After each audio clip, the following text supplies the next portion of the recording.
Welcome, ladies and gentlemen. My name is KidLee, and this is the TOR report for the week of March 29th, 2014. Well, unfortunately, there's no news this week. What do you mean there was no news this week? Well, they were so busy the last 2 weeks announcing everything with the new expansion in the housing, they decided to take a week off. Well, what about Dev Chat? Is there anything interesting in that?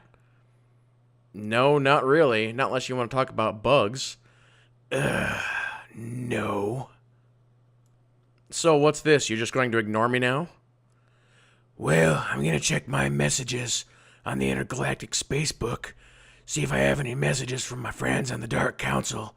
Then I think I'm gonna go hit the bar. Okay. Well, while you're doing that, I'm going to go and do some Q&A. So, have fun. If you would like to submit questions for future shows, send questions to kidleeasf@gmail.com or send me a private message on YouTube. Both questions for today come in from Jordan W. The first question is, do you think we will ever have Dantooine as a planet in the game? For those who never played the original Knights of the Old Republic games 1 and 2, Dantooine does have a fairly strong presence in those games, which does tie into the current game fairly well, so I definitely do hope they decide to bring it in at some point. But if we take a look at what BioWare's track record is, like what they've done so far with these expansions, they have brought us Makeb and Oricon, 2 planets that most people would not even consider to be part of the storyline that we're experiencing now. So it definitely appears that they like to go super deep into the lore and bring us sort of, I don't know if I want to use the word new planets or not, because technically they're not new planets because they're in the lore, but they want to bring us new experiences. So if they keep going with their current track record, seeing Dantooine is probably fairly unlikely, but hopefully they'll try and switch things around a little bit, and hopefully we will get to see Dantooine in the game.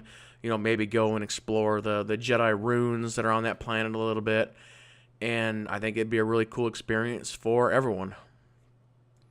Question number 2 is, what is my opinion of the other expansion that they have said is going to come this year? Well, they have said that this second expansion is going to be a pay-for expansion. You know, it'll be in that $10 to $20 range somewhere.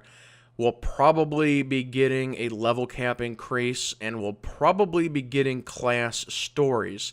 If they don't do class stories in this expansion, then it's possible we may never see them, because we haven't had any new class story stuff since the game has launched. I think we will see another new planet, maybe even 2 new planets. You know, beyond that, it's really hard to say. In the other updates that are coming this year, you know, we already know there's new flashpoints, a new overall story arc, and some new operations, and, well, new PvP as well. The new Huttball map is coming up.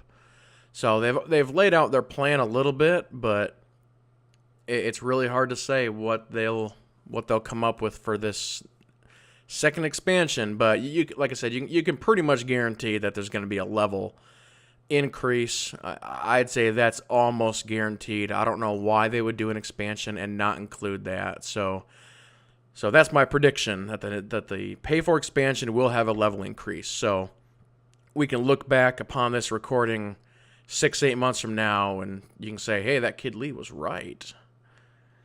So, ladies and gentlemen, that will go ahead and do it for this week's episode of the TOR Report. Sorry it was so short. There's just literally nothing going on. So that'll do it. So everybody keep playing and have fun.